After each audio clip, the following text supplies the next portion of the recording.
सर्वांना सहस्नेह जय जिजाऊ. सर्व तमाम महापुरुषांना ज्यांनी मानवजातीच्या कल्याणासाठी प्रयत्न केले त्या सर्व तमाम महापुरुषांना मी विनम्र अभिवादन करतो. Mission IAS Panjabrao Deshmukh IAS academy mission IAS चे प्रमुख डॉक्टर नरेशचंद्र काठोळे सर, यामध्ये मी डॉक्टर शिवानंद भानुसे आपलं सर्वांचं या फेसबुक लाईव्हमध्ये मनपूर्वक स्वागत करतो.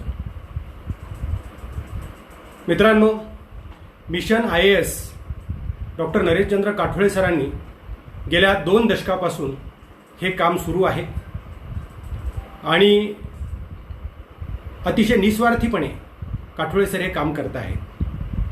365 रुपये वर्षाचे म्हणजे दिवसाचा फक्त 1 रुपया घेऊन कलेक्टर बनवण्यासाठी गोरगरिबांचे विद्यार्थी, ग्रामीण भागातील शेतकरी, शेतमजूर, वंचित, उपेक्षित, गरीब, होतकरू पण हुशार विद्यार्थ्यांसाठी या ध्येयवेड्या माणसानं गेल्या 2 दशकापासून हा उपक्रम सुरू केलेला आहे. नरेशचंद्र काठोळे सर हे प्राध्यापक म्हणून कार्यरत होते. त्यानंतर त्यांनी हा उपक्रम सुरू केलेला आहे. जवळपास 15,000 कार्यशाळा आणि या माध्यमातून त्यांनी 15,000 व्याख्यानं दिलेली आहेत. तीही कुठलंही मानधन असा प्रकार त्यामध्ये कुठेही अट्टहास नाही आणि महत्त्वाच्या शहरांमध्ये देशभर त्यांनी व्याख्यानं दिलेली आहेत. अध्यापन, परीक्षा, प्रमाणपत्र हे सर्व वर्षभराचे ते फक्त 365 रुपये घेतात. एकीकडे स्पर्धा परीक्षेचा बाजार चाललेला असताना, प्रचंड विद्यार्थ्याची लूट चाललेली असताना या ठिकाणी प्राध्यापक डॉक्टर नरेशचंद्र काठोळे सरांचा खरंच गर्व वाटावा असं हे काम ते गोरगरीब विद्यार्थ्यांसाठी करतायत, होतकरू विद्यार्थ्यांसाठी करतायत, हुशार विद्यार्थ्यांसाठी करतायत. ही फार महत्त्वाची गोष्ट आपण लक्षात घेतली पाहिजे. हे करत असताना जवळपास 73 पुस्तकं, 73 ग्रंथ, संदर्भ ग्रंथ त्यांनी लिहिलेले आहेत. आणि अतिशय महत्त्वाचं मला सांगायला आनंद होईल की लॉकडाऊनच्या काळात त्यांनी 7 ग्रंथ लिहिलेले आहेत, 7 संदर्भ ग्रंथ लिहिलेले आहेत, रेफरन्स बुक लिहिलेले आहेत. ही महत्त्वाची गोष्ट आहे. म्हणजे लॉकडाऊनमध्ये काय करायचं, म्हणजे खरं तर IAS होणाऱ्या किंवा MPSC UPSC होणाऱ्या विद्यार्थ्यांनी हा आदर्श घेतला पाहिजे की हे संकट जरी असलं कोरोनाचं तरीसुद्धा ही संधी असते. या संधीमध्ये या संधीचं आपण सोनं करायचं असतं. म्हणजे 7 पुस्तकं या वयात काठोळे सरांनी लिहिले. खरंच हे आदर्श घेण्यासारखं आहे. आपण सगळ्यांनी आदर्श घेतला पाहिजे. एवढंच नाही तर दिल्ली या ठिकाणाहून लाईव्ह सगळं म्हणजे जिथे 1.5-2 लाख फीज आहे ते मार्गदर्शन सुद्धा सर या ठिकाणी देतात. 20,000 विद्यार्थी अगदी दुसरीपासून ते सुरुवात करतात. 20,000 विद्यार्थी मार्गदर्शन घेत आहेत. ही फार मोठी गोष्ट आहे, आपण लक्षात घेतली पाहिजे. आणि 200 पेक्षा जास्त IAS IPS अधिकारी या केंद्राला भेट देतात, मार्गदर्शन करतात. सरांच्या रिलेशनवर अनेक IAS IPS आणि MPSC क्लास 1 क्लास 2 घडवण्याचं काम काठोळे सरांनी केलेलं आहे. अतिशय विनामूल्य केलेलं आहे. एकीकडे धंदा चाललेला असताना दुसरीकडे काठोळे सरांनी मात्र विनामूल्य होतकरू, गरीब, हुशार विद्यार्थ्यांसाठी, बहुजन समाजातील विद्यार्थ्यांसाठी, शेतकऱ्यांच्या विद्यार्थ्यांसाठी, शेतकऱ्यांच्या मुलांसाठी हा उपक्रम ते सुरू केलेला आहे. मला डॉक्टर शोभाताई रोकडे म्हणजे प्रख्यात कवयित्री यांचा फोन आला की काठोळे सरांची अशी अकॅडमी आहे आणि तुम्ही एका विषयावर लाईव्ह आलं पाहिजे. मी म्हटलं काठोळे सरांचं काम मला सगळं माहीत आहे. मराठा सेवा संघाशी, चळवळीशी ते जोडून आहेत आणि खूप चांगलं काम करतायत. काठोळे सरांचा उपक्रम आहे तर तुम्ही सांगाल त्या दिवशी मी लाईव्ह यायला तयार आहे. आणि आज मी आपल्यासमोर लाईव्ह आलेलो आहे. मित्रांनो, डॉक्टर शोभाताई रोकडे आणि डॉक्टर नरेशचंद्र काठोळे सर आणि त्यांच्या सर्व सहकाऱ्यांचे मी मनपूर्वक आभार व्यक्त करतो, कृतज्ञता व्यक्त करतो. आणि सुरुवात करत असताना अतिशय चांगला उपक्रम सरांनी केलेला आहे. मी सर्वांचं अभिनंदन करतो, पुढील कार्यात शुभेच्छा देतो. आणि मला पुढच्या याच्यामध्ये सरांनी सांगितले की 50 विद्यार्थ्यांची राहण्याची आणि भोजनाची सुद्धा व्यवस्था सर करतायत. चांगले प्रोजेक्ट सरांनी आणलेले आहेत, चांगलं काम सरांचं सुरू आहे.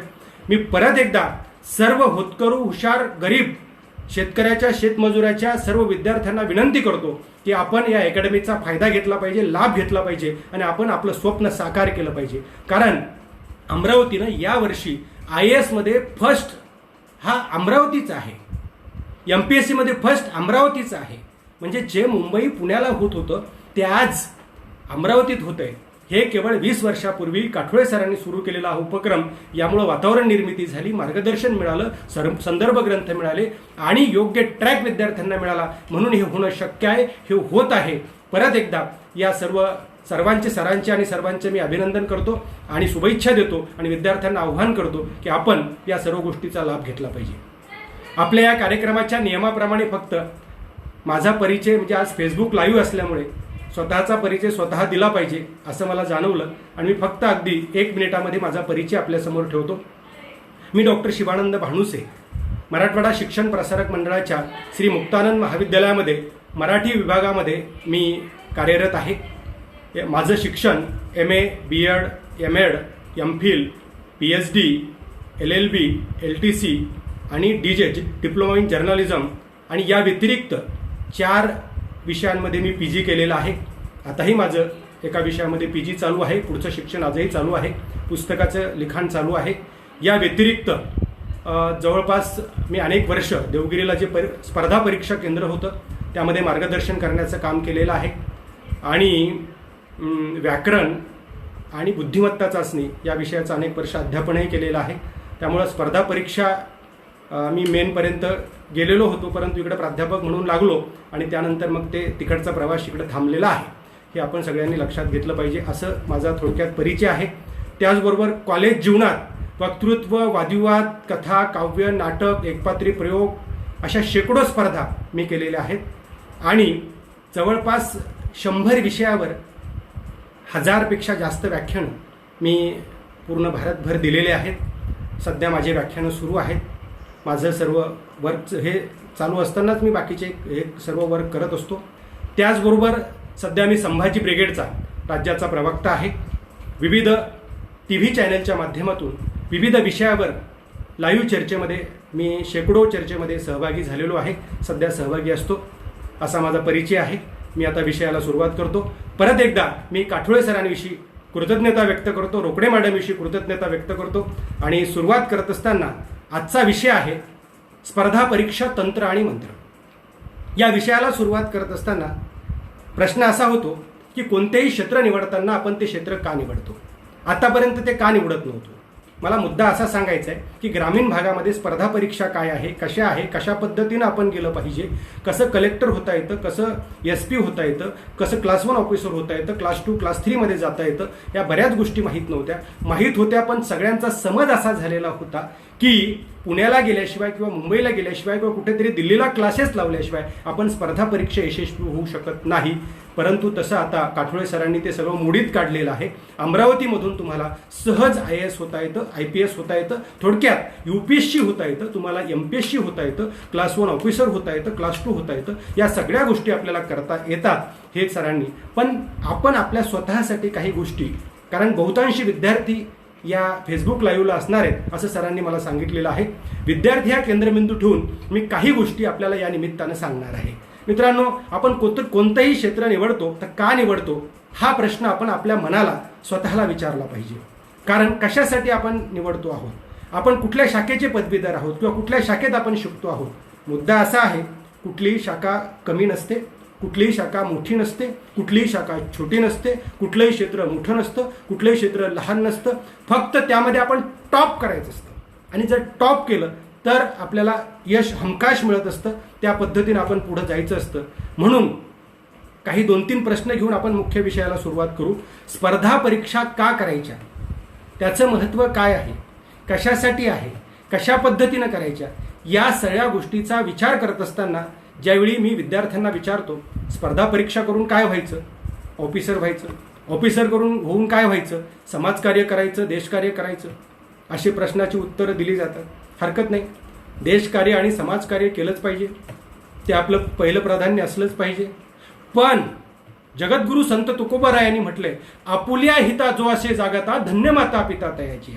मुद्दा तो महत्वाचा आहे की आपल्याला जर देशकार्य करायचं असेल, समाजकार्य करायचं असेल तर अगोदर आपल्याला तो प्लॅटफॉर्म निर्माण करावा लागेल. आपल्याला तिथपर्यंत पोचावं लागेल, त्या पदावर जावं लागेल आणि तिथून ते काम करावं लागेल. थोडक्यात स्पर्धा परीक्षा हा राजमार्ग आहे.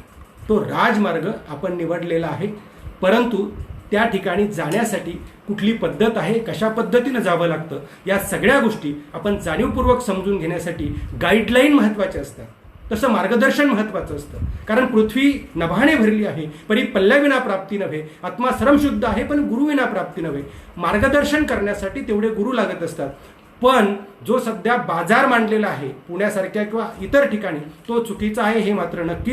काठोळे सरांनी ज्या पद्धतीने अकादमी काढून मार्गावर, ट्रॅकवर नेण्याचं काम ते करतायत, घोड्याला पाण्यावर नेण्याचं काम करतायत, पाणी प्यायचं की नाही ते त्या घोड्यानं ठरवायचं आहे, हे आपण लक्षात घेतलं पाहिजे. म्हणून चांगला प्लॅटफॉर्म, चांगली सुविधा, चांगली संधी सरांनी आपल्याला या ठिकाणी निर्माण करून दिलेली आहे मित्रांनो. म्हणून आपण हे लक्षात घेतलं पाहिजे. कारण मुलाखतीत सुद्धा प्रश्न विचारला जातो की तुम्ही स्पर्धा परीक्षा करून अधिकारी होऊन काय करणार आहात, समाजसेवा करणार आहोत, देशसेवा करणार आहोत. असं असतानाच 4-6 महिने एकदा पद मिळालं की 4-6 महिन्यानंतर त्याला कळतं नेमकं काय केलं पाहिजे वगैरे. हा विनोदाचा भाग सोडा, परंतु आपलं मुख्य टार्गेट ते असलं पाहिजे. आपलं मुख्य टार्गेट घेऊन आपण काम केलं पाहिजे आणि त्या दृष्टीनं आपण वाटचाल करणं अपेक्षित आहे असं मला वाटतं. म्हणून मित्रांनो, मुद्दा असा आहे की व्हॉट इज युअर टार्गेट. एकदा आपण टार्गेट फिक्स केलं पाहिजे आणि त्या दृष्टीनं आपण प्रयत्न केले पाहिजे. यश अपयश हे आपल्या हातात आहे. आपण आपल्या जीवनाचे शिल्पकार आहोत. आपल्याला कुणीच मोठं करणार नाही, आपल्याला कुणीच छोटं करणार नाही. काठोळे सरांसारखी चांगली माणसं आपल्याला वाट दाखवण्याचं, म्हणजे आपल्याला मार्ग दाखवण्याचं, त्या मार्गापर्यंत नेण्याचं, पाण्यापर्यंत नेण्याचं काम करतील. पुढचं काम आपल्याला आपलं करायचं असतं. हे आपण पहिल्यांदा लक्षात घेतलं पाहिजे. कारण जीवनात जर तुम्ही यशस्वी झालात तर सगळेच क्षेत्र, सगळेच लोक आपल्याला डोक्यावर घेत असतात. अयशस्वी झाला तर आपल्याला बोटं दाखवायला, नावं ठेवायलाही कमी करत नसतात. तुमचं अभिनंदन करणाऱ्याची संख्या कमी आहे, परंतु नावं ठेवणाऱ्यांची संख्या खूप असते. हे आपण लक्षात घेतलं पाहिजे. एक उदाहरण फक्त त्यासाठी मी तुम्हाला देतो. तुम्ही ज्यावेळी कुठल्याही परीक्षेत, 12वीची परीक्षा असो, पदवीची परीक्षा असो, स्पर्धा परीक्षा असो, कुठल्यामध्ये ज्यावेळेस तुम्ही यशस्वी होता त्यावेळी काय होतं? पहिल्यांदा 1 नंबरचा आनंद कुणाला होतो? 1 नंबरचा आनंद तुमच्या आईवडिलांना होतो. 2 नंबरचा आनंद कुणाला होतो? 2 नंबरचा आनंद गुरुजनांना होतो. 3 नंबरचा आनंद 3 नंबरला आपण असतो. हे लक्षात घ्या. दुसरी गोष्ट अशी आहे की ज्यावेळी मीडियावाले तुमच्याकडे येतात, तुमचा फोटो, तुमची बाईट, तुमची प्रतिक्रिया या सगळ्या घेतल्या जातात. एवढंच नाही तर तुमचा दूरचा नातेवाईक सुद्धा काय म्हणतो की तो खूप माझ्या जवळचा नातेवाईक आहे. एवढंच नाही तर तुमच्या घराच्या 1 किलोमीटर दूर राहणारा सुद्धा सांगतो तो मेरिट आलेला मुलगा आहे ना, त्याच्या बाजूलाच आम्ही राहतो. अशा पद्धतीच्या प्रतिक्रिया आपल्याविषयी येतात. एवढंच नाही तर जे कॉलेज असतं, जे घर असतं, जो परिसर असतो, या निर्जीव भिंती सुद्धा आपल्याकडे चैतन्यानं पाहत असतात. ही एक बाजू आपण लक्षात घ्या. परंतु ज्यावेळी आपण अपयशी होत असतो त्यावेळी 1 नंबरचं दुःख कुणाला होतं? आपण आई वडील, गुरुजन ते म्हणतात आम्ही आमचं कर्तव्य केलं आणि त्यांनी ते केलेलं असतं. आपण मुद्दा काय होतो? 1 नंबरची सुरुवात आपल्यापासून होते. मीडियावाले तर सोडा, जवळचा नातेवाईक सुद्धा आपल्याला व्यवस्थित बोलत नाही. एवढंच नाही, आपल्या घराजवळ राहणारा सुद्धा सांगतो आमचा आणि त्यांचा काही संबंध नाही. निर्जीव भिंती सुद्धा आपल्याकडे तिरस्काराने पाहत असतात. हे कशामुळे होतं? हे आपण आपली मेहनत केली नाही, श्रम केले नाही, आपण अल्लम तल्लम केलं, म्हणून आपणच आपल्या या अपयशाला कारणीभूत असतो. दुसरं कुणीच याला कारणीभूत नसतं. म्हणून या गोष्टी आपण लक्षात घेतल्या पाहिजे. म्हणून यश हे महत्त्वाचं आहे आणि यशाच्या दृष्टीने आपण पावलं उचलली पाहिजेत, त्या दृष्टीने पुढे गेलं पाहिजे. आणि अशा पद्धतीचे जर काठोळे सरांसारख्या अकॅडम्या जर सुरू झाल्या तर नक्कीच आपल्यापासून यश दूर नाही, हे आपण लक्षात घेतलं पाहिजे आणि त्या दृष्टीनं प्रयत्न करणं आवश्यक आहे असं मला वाटतं. म्हणून समजून घेतलं पाहिजे स्पर्धा परीक्षा नेमक्या काय आहेत. तर माझ्या दृष्टीनं स्पर्धा परीक्षा म्हणजे महामॅरेथॉन स्पर्धा आहे. महामॅरेथॉन असतं. महामॅरेथॉनमध्ये 50 किलोमीटर, 70 किलोमीटर, काय 100 किलोमीटर त्या दृष्टीनं पळायचं असतं. एका दिवसात पळता येणार नाही. त्यासाठी प्रॅक्टिस करावी लागेल, त्यासाठी रोज पळावं लागेल, त्यासाठी त्या पद्धतीचा कॉन्फिडन्स वाढवावा लागेल आणि त्या पद्धतीनं जर तुम्ही प्रॅक्टिस करत करत गेला तर महामॅरेथॉनमध्ये आपण सक्सेस होत असतो. संत तुकाराम महाराजांनी म्हटलंय, असाध्य ते साध्य करिता सायास कारण अभ्यास तुका म्हणे. सत्य असत्याशी म्हणे केले ग्वाही, मानिले नाही बहुमता. आणि अतिशय महत्वाचं सांगतो, हे सगळं करत असताना काय म्हणतात तुकाराम महाराज, सत्य असत्याशी म्हणे केले ग्वाही, मानिले नाही बहुमता, असाध्य ते साध्य करिता सायस, कारण अभ्यास तुका म्हणे. कारण honesty is the best policy. प्रामाणिकपणासारखा चांगला सद्गुण नाही. म्हणून well begun is half done. चांगली सुरुवात करा, यश तुम्हाला नक्की मिळणार आहे. सरांनी दुसऱ्या वर्गापासून सुरुवात केली आहे, दुसऱ्या वर्गापासून बाळकडू दिलंय, दुसऱ्या वर्गापासून त्याचं टार्गेट ठरवलंय. नक्कीच यश मिळणार. त्या यशाला कुणीही रोखू शकणार नाही, यशापासून कुणीही रोखू शकणार नाही. म्हणून जसा तो बालवयातून तरुण वयात जाईल आणि मग अगदी उत्साहानं काम सुरू होईल. कारण शिवाजी सावंत म्हणतात, तारुण्य म्हणजे ज्वलंत धमन्यांचा विरस्पंदन, निसर्गाने मानवाला दिलेला सर्वात श्रेष्ठ वर, जीवनाच्या नगरीतील एकमेव राजमार्ग, आनंदाने वावरण्याचा कालखंड, कर्तव्यात दाखवण्याचा कालखंड, वास्तवतेचे आणि कल्पनेचे पंख लावून आकाशात उंच उंच भरारी मारण्याचा कालखंड म्हणजे तारुण्य. तारुण्याचा जे सदुपयोग करतात ते सुप्रसिद्ध होतात, जे दुरुपयोग करतात ते कुप्रसिद्ध होतात. म्हणून मित्रांनो, लात मारेल तिथं पाणी काढेल अशा पद्धतीने आपण हिंमत ठेवली पाहिजे आणि त्या पद्धतीनं पुढे जाण्याची गरज आहे. त्या पद्धतीनं आपण पुढे गेलं पाहिजे, त्या पद्धतीनं पुढे जाण्याची गरज आहे. कारण एक 2 मित्राचं उदाहरण मी तुम्हाला मुद्दाम सांगतो. एक 10 वर्षाचा मित्र होता, एक 8 वर्षाचा मित्र होता. असे 2 मित्र जंगलात गेले आणि खेळता खेळता एक मित्र एका विहिरीत पडला. तो 10 वर्षाचा मित्र विहिरीत पडला, 8 वर्षाचा मित्र वरती होता. तो आरडाओरड करू लागला, पण दूर दूरपर्यंत कुणीच नव्हतं. त्याला काय करावं हे त्याच्या लक्षात येत नव्हतं. मग त्यांनी काय केलं, त्यांनी आजूबाजूला बघितलं. एक बाटली पडलेली होती, त्याला दोर होता. त्यानं जोरानं ती बाटली आतमध्ये टाकली आणि बादली आत टाकल्यानंतर त्याला सांगितले, याला पकड. आत पडलेला 10 वर्षाचा आहे, हा 8 वर्षाचा आहे. पकड म्हटला आणि यांनी ओढायला सुरुवात केली आणि यांनी पूर्ण ताकद लावली आणि त्याला वरती काढलं. वरती काढल्यानंतर तो गावात गेला. ते दोघेही गावात गेले. गावात जाऊन सांगू लागले की याला मी वरती काढलं. कुणीच विश्वास ठेवायला तयार नव्हतं. अरे तो 10 वर्षाचा आहे, तुझ्यापेक्षा त्याचं 3-4 किलो वजन जास्त आहे आणि तू 8 वर्षाचा आहे, तू त्याला बाहेर कसं काढू शकतोस. कुणीच त्यांच्यावर विश्वास ठेवत नव्हतं. परंतु काठोडे सरांसारखा एक चांगला विद्वान माणूस त्या ठिकाणी होता. तो माणूस म्हटला, विश्वास ठेवायला हरकत नाही, कारण यांनी नक्की हे केलं असणार आहे. कारण त्यांनी ज्यावेळी त्यांची मतं ऐकून घेतली, ती सर्व सिच्युएशन बघितली, त्यावेळी ते विद्वान तज्ज्ञ म्हणाले की हे शक्य आहे, हे करू शकतो. सगळे म्हणाले कसं करू शकतो. त्याचं एकच कारण आहे की त्याला दूरपर्यंत त्या ठिकाणी कुणीही सांगणारं नव्हतं की तू हे करू शकत नाही, तुला हे जमणार नाही, तू त्याला वरती काढू शकणार नाही. म्हणून तो करू शकला. आपल्याकडे निगेटिव्ह मेंटॅलिटीची खूप माणसं असतात. तू हे करू शकतोस का, तुझं हे काम आहे का, तुला इंग्रजी येतं का, मराठी मीडियममधून आला, ग्रामीण भागातून आला, तुझा MPSCचा UPSCचा काय संबंध आहे. अशा पद्धतीचं एक निगेटिव्ह वातावरण तयार केलं जातं. परंतु खरी मेहनत करण्याची क्षमता ही ग्रामीण भागातल्या विद्यार्थ्यांमध्येच आहे, आपण लक्षात घ्या. कारण पुण्याला सुद्धा क्लासेस करणारे 80% बाहेरून आलेलेच असतात. कारण 500 ते 600 कोटीचा बिझनेस त्या ठिकाणी सदाशिव पेठेमध्ये ही सगळी मुलं नेऊन देत असतात. हे मुलं करत असतात सगळी. हीच मुलं सगळी मेहनत करत असतात. मेहनत हेच करतात, श्रेय घेणारे ते असतात आणि धंदा मात्र मोठा सुरू असतो. म्हणून मित्रांनो, मी 2 मित्राचं उदाहरण याच्यासाठी सांगितलं की हे शक्य आहे. जगात काहीच अशक्य नाही, सगळं शक्य आहे. कारण जे माणसं करू शकतात, मेरिट कोण येऊ शकतं, मुलंच असतात. स्पर्धा परीक्षा यशस्वी कोण होतं, मुलंच असतात. कलेक्टर कोण होऊ शकतं, आपल्यापैकीच कोणीतरी असतं. त्यामुळे आपण का होऊ शकत नाही हे आपल्या मनाला आपण विचारलं पाहिजे. फक्त आवडीनं त्या क्षेत्रामध्ये गेलं पाहिजे आणि त्या पद्धतीने जर पुढे गेलं तर नक्की ते होऊ शकतं असं मला वाटतं. नाहीतर आपण बघतो एवढा मोठा हत्ती असतो, त्याला साखळदंडानं त्याला बांधलेलं असतं. त्याने एक झटका मारला तर साखळदंड तुटून जाईल.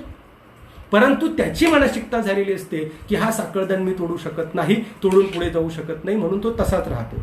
गाढवाच्या बाबतीत तर नुसता त्याच्या पायाला हात फिरवतात, त्याला बांधत सुद्धा नाही. रात्रभर ते एका ठिकाणी उभं राहतं, कारण त्याला माहीत असतं की आता मी इथं मला बाहेर मी जाऊ शकत नाही.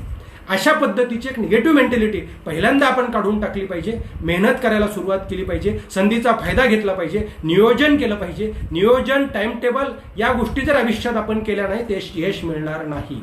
कारण टाइम इज मनी, परत ती वेळ येत नाही आणि मेहनतीला पर्याय नाही, हेही आपण लक्षात घेतलं पाहिजे. एक उदाहरण सांगतो.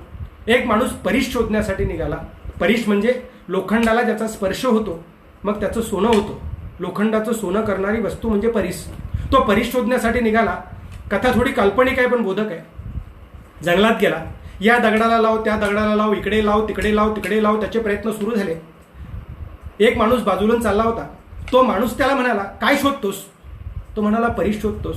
तो म्हटला, वेडाफिडा झालास का? कसला परीस सापडणार आहे तुला? तो म्हटलं, तुला काय करायचं? तू तुझं काम कर, मी माझं काम करतो. ठीक आहे. दुसऱ्या दिवशी तो परत आला आणि म्हणाला, काय करतोस? तो म्हटला, तुला कालच सांगितलं मी परीस शोधतो, परत परत विचारतो.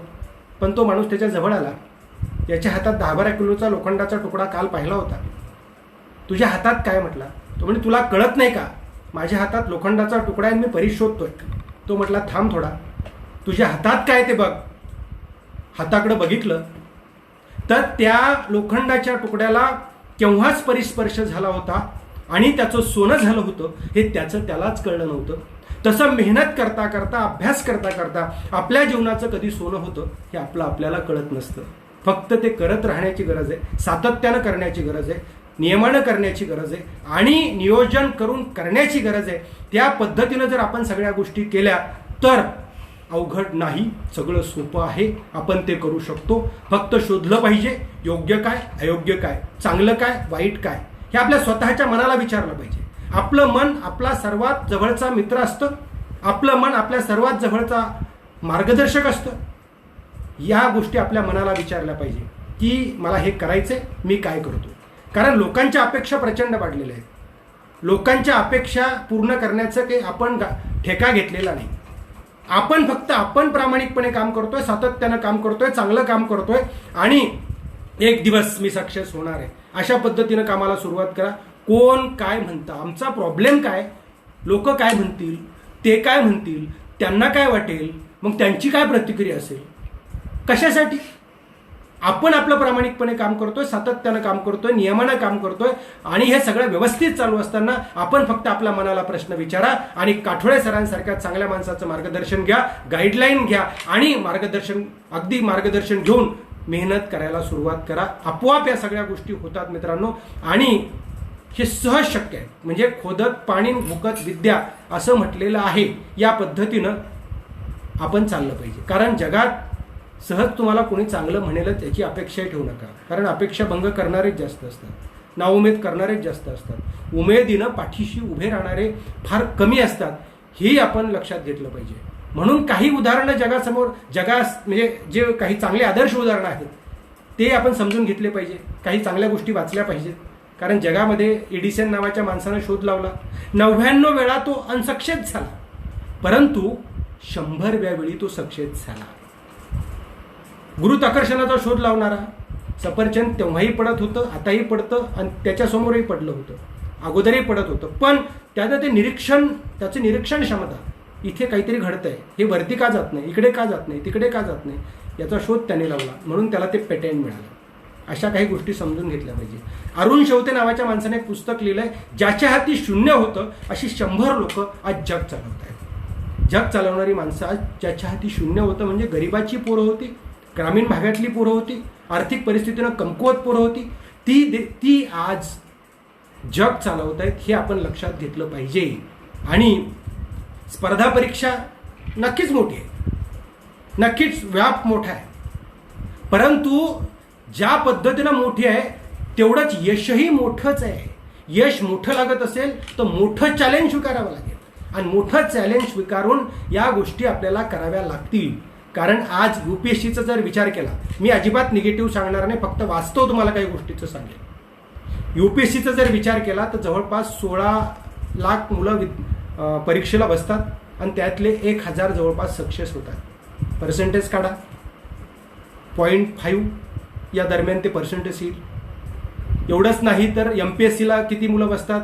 9 लाख जवळपास बसतात. म्हणजे ते 3-4 लाखच असतात. कारण राज्यसेवा, PSI STI बाकी असं सगळं मिळून तेच विद्यार्थी रिपीट असतात. त्यामुळं जवळपास ते 9 लाख पकडा किंवा 4-5 लाख पकडा, पण 1,500 सक्सेस होतात. त्याचे पर्सेंटेज काढा. स्पर्धा मोठी आहे, नक्की आहे, पण आपल्याला मोठी स्पर्धा आहे म्हणून आपल्याला यश मोठं आहे आणि ते आपल्याला मिळवायचं आहे. सोपी गोष्ट तर सगळेच करतील, म्हणजे अवघड आहे असं मी म्हणणार नाही. मेहनत करावी लागणार आहे, श्रम करावे लागणार आहे, सातत्य ठेवावं लागणार आहे आणि हे होणं शक्य आहे. फक्त हे आवडीनं करावं लागणार आहे. त्यामध्ये अभिरुची असली पाहिजे. अभिरुची याच्यासाठी की समजा आपल्या सरांनी जर आपल्याला एक कविता पाठ करून यायचं सांगितलं तर 2 दिवस कविता पाठ होत नाही. पण आपण जर चित्रपट बघायला गेलो, एखादं गाणं आपल्याला चांगलं वाटलं तर आपलं अख्खंचे अख्खं गाणं आपल्या लक्षात राहतं. त्या पिक्चरची स्टोरी एकदा बघून आपल्या लक्षात राहते. आणि मग कविता का पाठ होत नाही, धडा का लक्षात राहत नाही? तो अभिरुचीचा भाग आहे. व्यक्ती तीच असते, आपण तेच असतो, ब्रेन तोच असतो. पण आवडीनं जर एखादी गोष्ट केली ना तर ती सहज आत्मसात होते. ती जर आवडीनं नाही केली, आता होईल का, आपल्याला जमेल का, फारच कंटाळवाणं काम आहे. अभ्यास हा कंटाळवाणा असू शकतो पण तो अतिशय आनंददायी करता येतो. कारण पुढचं जर आपण ध्येय लक्षात ठेवलं की मी कलेक्टर होणार आहे, मी SP होणार आहे, मी सेक्रेटरी होणार आहे, मी डेप्युटी कलेक्टर होणार आहे, मी तहसीलदार होणार आहे आणि या पद्धतीनं मी देशसेवा, समाजसेवा आणि मग त्या पद्धतीने मी करणार आहे, असं जर डोक्यात ठेवलं आणि कामाला सुरुवात केली तर नक्की आपल्याकडून ते होतं. कारण टार्गेट एकदा आपलं फायनल त्या पद्धतीनं असलं पाहिजे, आवडी नसलं पाहिजे. ध्येय मोठं म्हणजे लिहून ठेवा, आपलं ध्येय मोठंच आहे, त्याची यादी आपण बनवली पाहिजे, त्या पद्धतीनं पुढे गेलं पाहिजे. कारण आमचे 2-4 मित्र तयारी करत असताना पहिल्यांदा एक तलाठी झाला, त्याचं अभिनंदन. दुसरा एक ग्रामसेवक झाला, त्याचं अभिनंदन. 2 वर्षाने एक नायब तहसीलदार झाला, त्याचं अभिनंदन. आणि त्याच्यानंतर 2 वर्षाने एक तहसीलदार झाला आणि डेप्युटी कलेक्टर झाला. आज तो डेप्युटी कलेक्टरचा ॲडिशनल कलेक्टर झाला. तलाठीच आहे अजून. म्हणून ध्येय मोठं ठेवलं पाहिजे. अशा पद्धतीने ठेवलं पाहिजे की मी IASच होणार आहे, मी UPSCच पास होणार आहे, असं 100% डोक्यात ठेवलं आणि तो अभ्यास केला तर कदाचित तुम्ही नाही झाले तरी तुम्ही डेप्युटी कलेक्टर, तहसीलदार तुम्हाला कुणीही रोखू शकत नाही. 100% ते होऊ शकतं. फक्त त्या पद्धतीनं पेटलं पाहिजे, चांगल्या लोकांना भेटलं पाहिजे आणि मग अभ्यासात रेटलं पाहिजे. पेटणं, भेटणं, रेटणं या गोष्टी सुरू झाल्या की आपोआप आपलं सगळ्या गोष्टी तयार म्हणजे व्हायला सुरुवात होते. आणि आवडीनं करावं मी सांगितलं. आणि आवड करत असताना दृष्टिकोन, ॲटिट्यूड पॉझिटिव्हच असलं पाहिजे. निगेटिव्ह असण्याचं काहीच कारण नाही. सहज शक्य होतं. चांगल्या लोकांनी, काठोळे सरांसारख्या चांगल्या लोकांची प्रेरणा घ्यायची आणि कामाला सुरुवात करायची. ज्ञान समजून घेतलं पाहिजे. अपूर्ण नाही, अर्धवट नाही. अर्धवट ज्ञान माणसाला पाठीमागं आणू शकतं, संपवू शकतं. म्हणून समजून उमजून केलं पाहिजे. कुठल्याही पाऊल टाकताना ते समजून उमजून टाकलं पाहिजे. कुठल्याही गोष्टीचे पश्चाताप करावे लागणार नाहीत हे आपण पहिल्यांदा समजून घेतलं पाहिजे. आपण ही गोष्ट करतोय, उद्या पश्चाताप करावे लागणार नाही हे आपल्या डोक्यात पहिल्यांदा आपण ठेवलं पाहिजे. कारण आपणच आपल्याला जिंकवत असतो आणि आपणच आपल्याला हरवत असतो. म्हणून या गोष्टी काटेकोरपणे आपण पालन करत असताना नियोजन केलं पाहिजे. नियोजन करून जर आपण कुठलीही गोष्ट केली तर जगात आपण काही पण हस्तगत करू शकतो. स्पर्धा परीक्षा ही त्यातली त्यात सर्वात सोपी गोष्ट आहे. कारण ही घरात बसून कुणालाही न बोलता तुमचं काम करत राहायचं, तुमचं ते सगळं ठरवत राहायचं. अभ्यासक्रम ठरलेला आहे. म्हणून अभ्यासक्रम पहिल्यांदा आपण तो समजून घेतला पाहिजे. काय अभ्यासक्रम आहे, कसा आहे, कशा पद्धतीनं आहे, कुठले कुठले घटक आहेत, कुठल्या घटकावर काय काय आहे, हे सगळं आम्ही पहिल्यांदा समजून घेतलं पाहिजे. कारण तुम्हाला महत्त्वाचं वाक्य सांगतो, स्मरणशक्ती आणि बुद्धिमत्तेपेक्षा शहाणपणा महत्त्वाचा असतो. शहाणपणा म्हणजे अदरवाईज नाही बरं का. शहाणपणा म्हणजे खरा शहाणपणा. तो शहाणपणा म्हणजे स्मरणशक्ती आणि बुद्धिमत्तेपेक्षा शहाणपणा महत्त्वाचा असतो. आणि तो समजून उमजूनच आम्ही पुढे गेलं पाहिजे. कारण तुझं आहे तुझं पाशी परी तू जागा चुकलाशी. म्हणून आपण अंतर्मुख होऊन त्याचा विचार करून त्या गोष्टीवर पुढे गेलं पाहिजे. गांभीर्यानं घेतलं पाहिजे सगळं, अगदी सिरियसली. उगा अल्लम टल्लम नाही.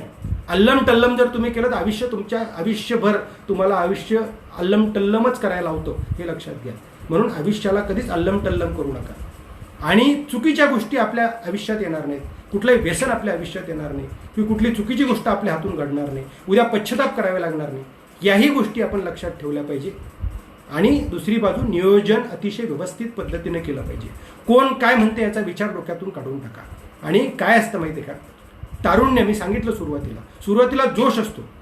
पण सुरुवातीला आपण जर टाइमपास करत गेलो, लाईटली घेत गेलो, 2-4 वर्ष निघून जातात. नंतर आपला उत्साह कमी होतो, लेखनाची क्षमता कमी होते. आणि शिकवणारे असतात ते 2-3 याच्यामध्ये अनसक्सेस झालेले असतात. आणि मग ते सांगत राहतात माझा 5वी वेळ आहे, माझी 6वी वेळ आहे, 6वा प्रयत्न आहे. मग आपण हतबल होत जातो. तसं होऊ देऊ नका. कारण 6वा प्रयत्न, 7वा प्रयत्न, मुद्दा असा आहे हा अपवाद असू शकतो. तुम्ही पहिल्या, दुसऱ्या, तिसऱ्या प्रयत्नात सक्सेस झालेच पाहिजे. होणं शक्य आहे. फक्त त्या पद्धतीने ते करणं गरजेचं आहे. म्हणून मी तुम्हाला सांगत होतो, अभ्यासक्रम आहे तो समजून घ्या. मुळात बुकलेट, ग्रंथाची यादी पहिल्यांदा फायनल करा, संदर्भ ग्रंथाची. ते सगळे संदर्भ ग्रंथ मिळवा. आता काठोळे सरांसारखे लायब्ररी उपलब्ध करून दिलेली आहे 50 रुपयात. एवढी चांगली सुविधा आमच्या वेळी नव्हती. एवढी चांगली सुविधा जर असती तर नक्कीच काही बऱ्याच गोष्टी घडल्या असत्या. ठीक आहे, पण मी आज प्राध्यापक आहे, क्लास 1चा मला पगार आहे, मी ब्रिगेडचा प्रवक्ता म्हणून समाजकार्य पण करतो. मला जे करायचं ते आनंदाने मी करतो आहे. मी माझ्या आयुष्यात मी स्वतःला सक्सेस समजतो आणि काम सुरू आहे.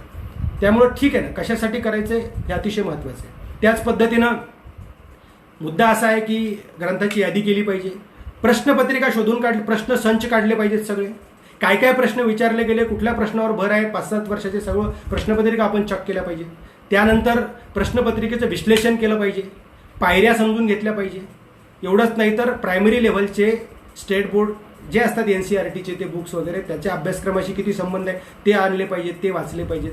त्या पद्धतीने या गोष्टी केल्या पाहिजे. बुद्धिमत्ता चाचणी आहे, MPSCमध्ये मराठी आणि इंग्रजी व्याकरण आहे, UPSCचं सगळ्या गोष्टी आम्ही जाणीवपूर्वक समजून घेतल्या पाहिजे. ज्यावेळी आपण IASची तयारी करू त्यावेळी आपल्याला कुठलं कुठलं पद मिळणार आहे हे नक्की आहे, पण टार्गेट IASच असलं पाहिजे. आणि त्या दृष्टीने जर प्रयत्न करायला सुरुवात झाली तर यश तुमचं आहे, आपलं आहे, ते सहज मिळणं शक्य आहे असं मला वाटतं. म्हणून डेली नियोजन केलं पाहिजे. कोण काय म्हणतो, कोण काय सांगतं, सण वार, बाकीच्या सगळ्या गोष्टी, चित्रपट, हे सगळं काही दिवस सोडून दिलं पाहिजे. कारण कसं आहे, टाइम इज मनी, परत परत वेळ येत नाही. आणि एकदा गेलेली वेळ पश्चाताप, म्हणजे एकदा वेळ निघून गेली की पश्चातापाशिवाय दुसरं काहीच आपल्या हातात राहत नाही. म्हणून लवकरात लवकर यश संपादन करण्याचा प्रयत्न आपण केला पाहिजे. कारण दरवर्षी 50,000 ते 1,00,000 विद्यार्थी त्यामध्ये ॲड होत असतात. मग ते स्पर्धक असतात आपले. मग अजून आपल्याला उगाच वाटत राहतं की आता आपण सक्सेस होऊ की नाही. म्हणून जाणीवपूर्वक आपण एकदा सुरुवात केली की मन लावूनच करायचं. हे करू का, ते करू, असं करू का, तसं करू, एक ना धड भराभर चिंध्या होता कामा नये. म्हणून ते प्रश्न त्या पद्धतीने आपण प्रयत्न करणं गरजेचं आहे. आणि अलीकडे कसं झालं, मग अनेक वर्ष झाले की मुलगा काय करतो, मुलगी काय करते, मग MPSCची UPSCची तयारी करते, अगदी बायोडेटावर सुद्धा अलीकडे लिहिलं जातं. म्हणून मी तुम्हाला सांगतो की चालायचं सगळ्यांना कळतं, पण थांबायचं बी कळलं पाहिजे. 3 प्रयत्न झाल्यानंतर आत्मपरीक्षण करा, कुठं चुकलं ते एकदा लक्षात घ्या.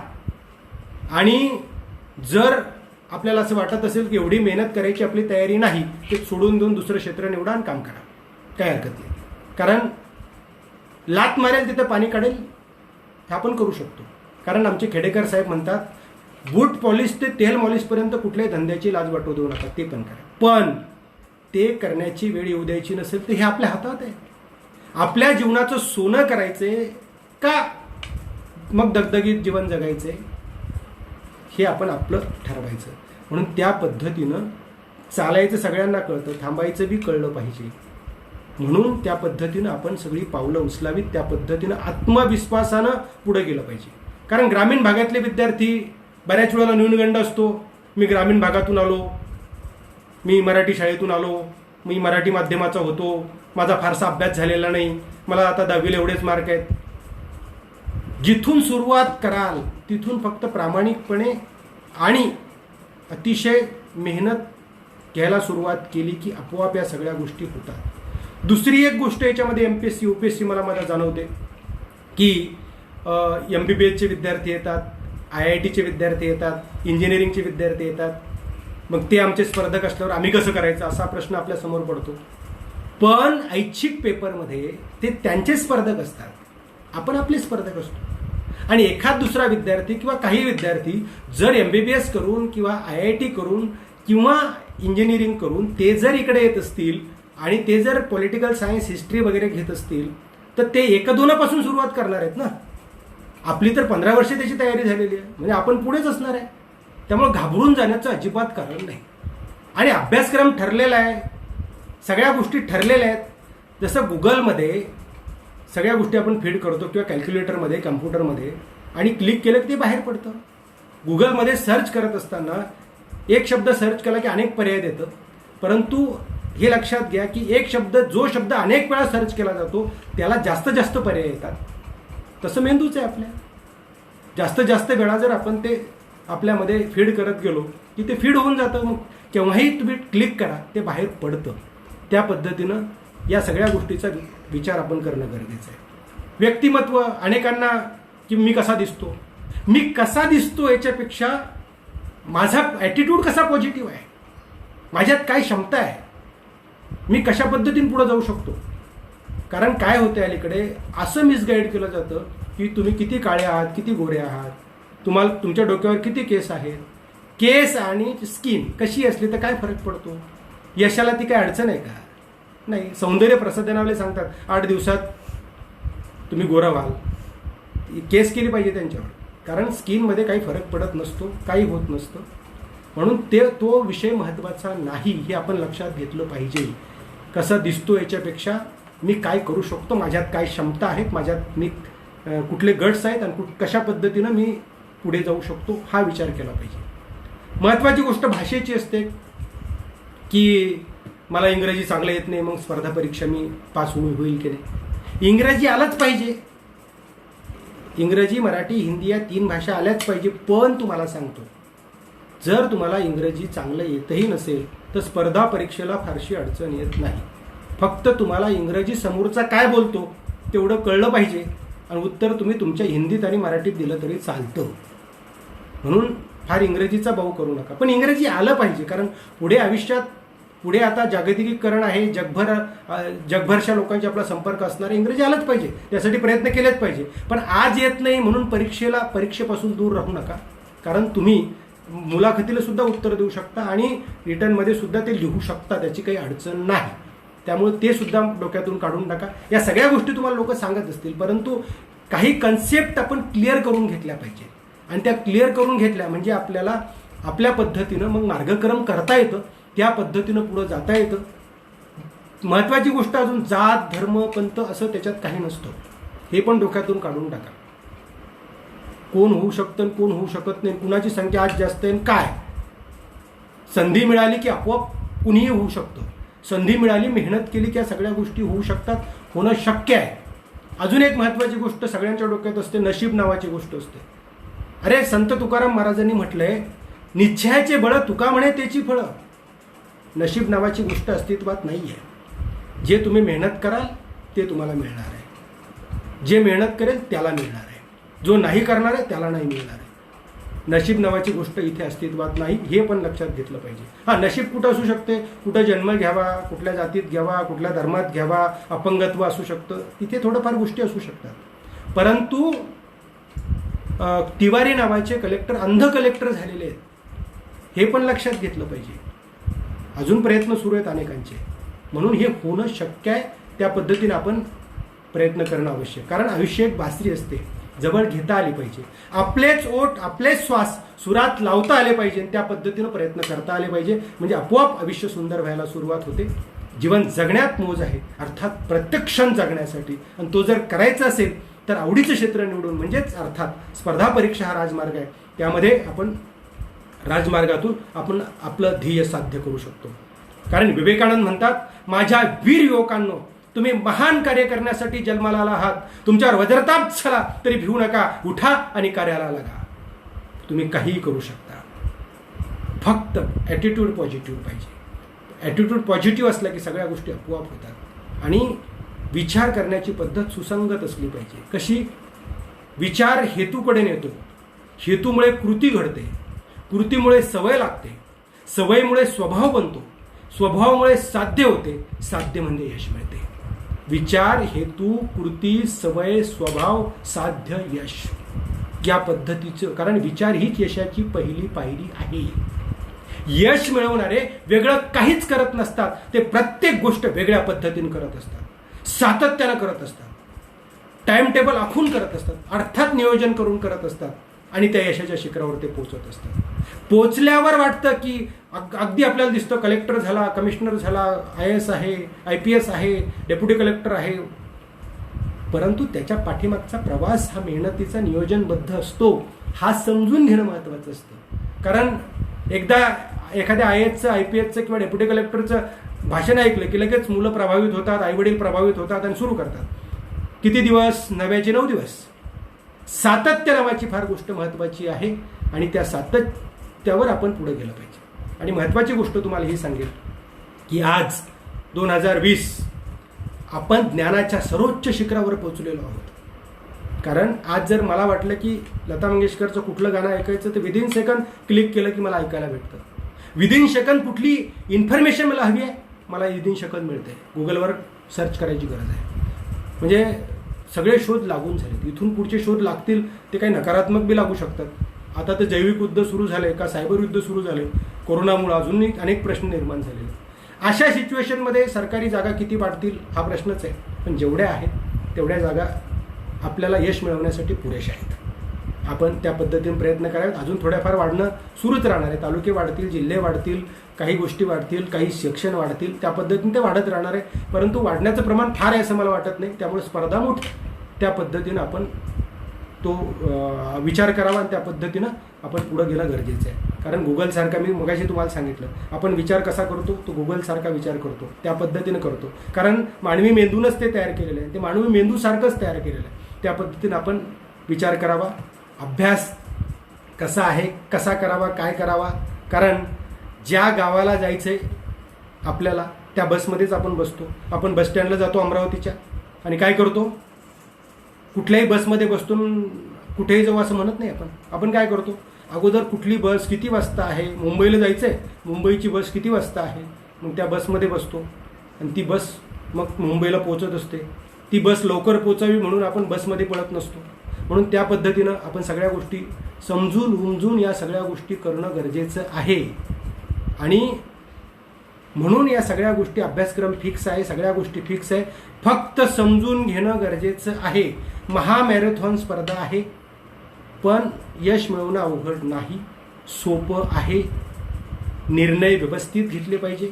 कारण एक विचारवंत म्हणतो, निर्णय घेता येणे हा सर्वात मोठा गुण आहे, निर्णय न घेता येणे हा सर्वात मोठा अवगुण आहे. कारण चुकीचे निर्णय घेऊन मार्गक्रम करणाऱ्या लोकांनी फार मोठं यश संपादन केलेलं आहे. या सुद्धा गोष्टी आपण समजून घेणं गरजेचं आहे. त्या पद्धतीनं आपण समजून घेतल्या पाहिजे. एक साधा नियम तुम्हाला मी सांगतो. तुम्ही अभ्यासाला सुरुवात केली की 1000 तास जर तुम्ही मन लावून अभ्यास केला तर तुम्ही बऱ्या गोष्टीपर्यंत पोचता, म्हणजे क्लार्क वगैरे. तुम्ही 2000 तास जर अभ्यास केला तर तुम्ही समाधानकारक ठिकाणी पोचता.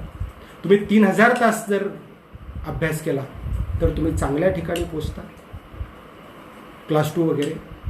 आणि तुम्ही 4000 तास अभ्यास केला तर तुम्ही उत्तम ठिकाणी पोचता, म्हणजे क्लास 1 वगैरे.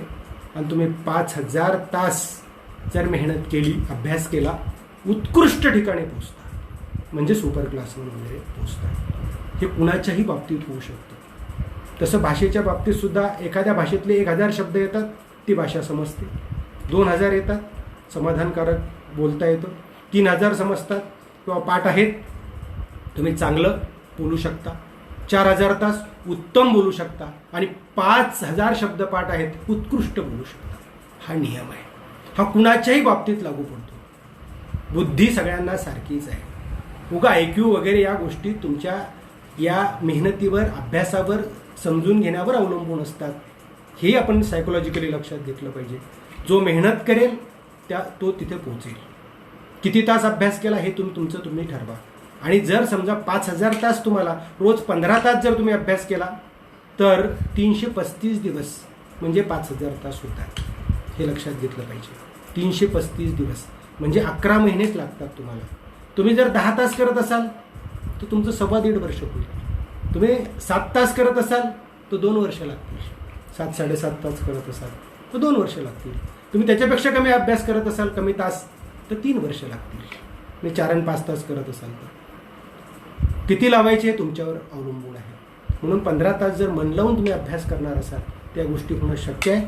कारण आपुल्या हिता जो असे जागता, धन्य माता पिता तयाची आहे. हे लक्षात घ्या. कुळी कन्या पुत्र होती जे सात्विक तयाचा हरिक वाटे देवा. म्हणून आपण आपल्या जीवनाचे शिल्पकार आहोत. आपल्याला राजासारखं जीवन जगायचं ना, आपल्याला चांगलं जीवन जगायचं ना, नावलौकिक कमवायचं, आपली ओळख तयार करायची आपल्या हातात आहे. म्हणून आज चांगली संधी काठोळे सरांनी या डॉक्टर भाऊसाहेब पंजाबराव देशमुख IAS अकॅडमीच्या माध्यमातून अगदी मोफतच म्हणावे लागेल आपल्याला उपलब्ध करून दिलेली आहे. याचं सोनं आपण सगळ्यांनी केलं पाहिजे. भावभावना निर्माण होणं ही एक मनाची स्थिती असते. काही भावना व्यक्त करायला समाजाची भीती असते. फुलता येतच म्हणून फुलं काही फुलत नसतात. त्या पाठीमागेही स्वार्थ असतो आणि कुणीतरी जवळ यावं हाच त्याचा अर्थ असतो. हा आपला आतला आवाज असतो की मी असा असावा, मी तसा असावा, मला मान मिळावा, मला धन मिळावं, मला प्रसिद्धी मिळावी, मला समाजकार्य करता यावं, मला लोकांनी मान द्यावा. आपल्या हातात आहे, होऊ शकतं, ते होणं शक्य आहे. हे होत असताना फक्त समारोप करत असताना 2-3 गोष्टी महत्त्वाच्या मी तुम्हाला सांगेल की आपण जाणीव ठेवली पाहिजे. मी ज्या समाजातून आलो, ज्या बहुजन समाजातून आलो, समाज ऋण माझा आहे. ज्या आईवडिलांनी मला जन्म दिला त्या आईवडिलांचं ऋण मला फेडायचं आहे. ज्या देशात मी जन्माला आलो त्या देशाचं ऋण माझ्यावर आहे आणि मी देणं लागतो. मी दिलं पाहिजे, मी केलं पाहिजे, माझ्यात कॅपॅसिटी आहे. या सगळ्या गोष्टी मी समजून उमजून केल्या पाहिजेत. जाणीव ठेवली पाहिजे आपण सगळ्यांनी या गोष्टींची. काठोळे सर आमच्यासाठी खूप मेहनत घेत आहेत. आम्ही जाणीव ठेवली पाहिजे, कारण चांगली माणसं ही जगात फार कमी आहेत. पाठीवर शाबासकीची थाप मारणारी माणसं फार कमी आहेत. मार्ग दाखवणारी माणसं फार कमी आहेत. वाट लावणारीच माणसं भेटतात, चांगली माणसं भेटतात. याची जाणीव ठेवा आणि स्वतःच्या जीवनाचं सोनं करण्याचा प्रयत्न करा. निंदा, नालस्ती, विकृती आपल्या ह्याच्यातून काढून टाकली पाहिजे. कारण मंथुनी नवनीता तैशी ज्ञानंता वया व्यर्थ कथा सांडी मार्ग, त्या पद्धतीनं आमची वाटचाल असली पाहिजे. त्या पद्धतीनं आम्ही पुढे गेलं पाहिजे. वाईट बोलू नये, वाईट बघू नये, वाईट वाचू नये, वाईट कुठलीच गोष्ट होणार नाही एवढी काळजी घेणं महत्त्वाचं आहे. त्या दृष्टीनं हेवा वाटला पाहिजे. आपल्या गावात, आपल्या जिल्ह्यात, आपल्या राज्यात लोकांनी नाव घेतलं पाहिजे की काय मुलगा आहे. गावात सुद्धा म्हटलं पाहिजे काय मुलगा आहे. एवढं जरी म्हटलं तरी फार महत्त्वाची गोष्ट आहे.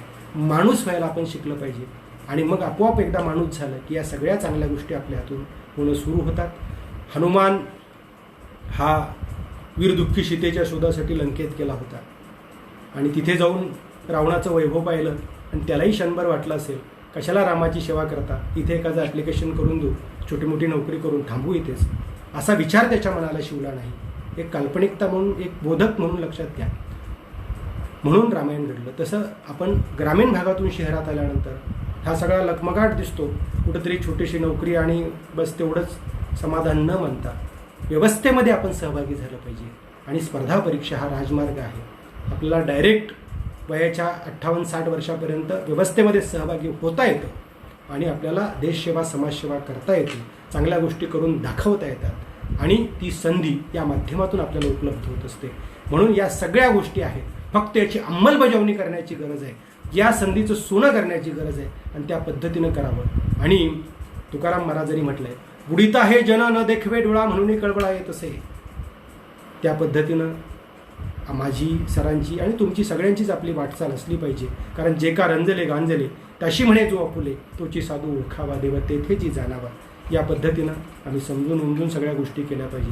कारण सध्याचं चित्र असं आहे की गाडी हकते जिंदगी, श्रम सापल्याच्या वाटे, खाचक खळग्याचा डोह, श्री अभिष्याचे गोटे, श्रम कल्याणी उगात, कोण कुणाला हुंगती, अरे सुटे मरणाचा वास, तव गिदाड मारिती, जग कष्टाचे भुकेले, कोणी रेघोट्या मारती, बोले पोपटाची गुड, कोणी चांबडी सोलती, बुका शेतकरी येथे, बुका कामगार येथे, रोज पोटाले चिमुरा, तेव्हा पेटता पेटेना, तोंड खाली मध्ये वारा. ही वस्तुस्थिती मित्रांनो, ही वस्तुस्थितीसुद्धा आम्ही लक्षात घेतली पाहिजे. त्या दृष्टीनं पावलं उचलण्याची गरज आहे. म्हणून म्हणतो, या नभाने या भुईला दान द्यावे, या माहितीतून चैतन्य गावे, कोणती पुण्य येते अशी फळाला, जोंधळ्याला चांदणे लखडून जावे. म्हणून हे सगळं स्वप्न या मातीचं आम्ही साकार केलं पाहिजे. कारण आम्ही छत्रपती शिवाजी महाराजांचे वारसदार आहोत, फुले शाहू आंबेडकरांचे वारसदार आहोत. ज्यांनी जगभर आदर्श निर्माण केले त्या महापुरुषांचे आम्ही वारसदार आहोत. आम्ही जिजाऊंचे वारसदार आहोत आणि म्हणून आमच्या पुढे आदर्श आहे आणि ते आदर्श घेऊन त्यांनी किती शून्यातून स्वराज्य निर्माण केलं, कसं आदर्श जगाच्या पाठीवरचं स्वराज्य निर्माण केलं, हा आदर्श आम्ही घेतला पाहिजे. त्या दृष्टीनं पुढं गेलं पाहिजे, त्या दृष्टीनं पुढं जावं अशी अपेक्षा या निमित्तानं व्यक्त करत असताना परत एकदा सर्व विद्यार्थ्यांना तुमचं भव्य आयुष्य, सुख समृद्धीचं, आरोग्याचं आणि भरभराटीचं जाऊ, तुम्हाला सहज यश संपादन मिळो अशी जिजाऊचरणी प्रार्थना करतो.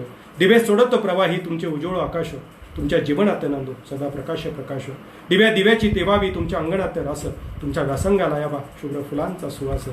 अशी सदिच्छा व्यक्त करत असताना परत एकदा आदरणीय प्राध्यापक डॉक्टर नरेशचंद्र काठोळे सरांचे मनपूर्वक आभार व्यक्त करतो आणि सेवा हे यज्ञकुंड समिदास हम चले ध्येय महासागर में सरित रूप हम मिले ऊंच नीच भेद भूल एक हम सभी रहे सहज बंधू भाव हो रागद्वेष ना रहे.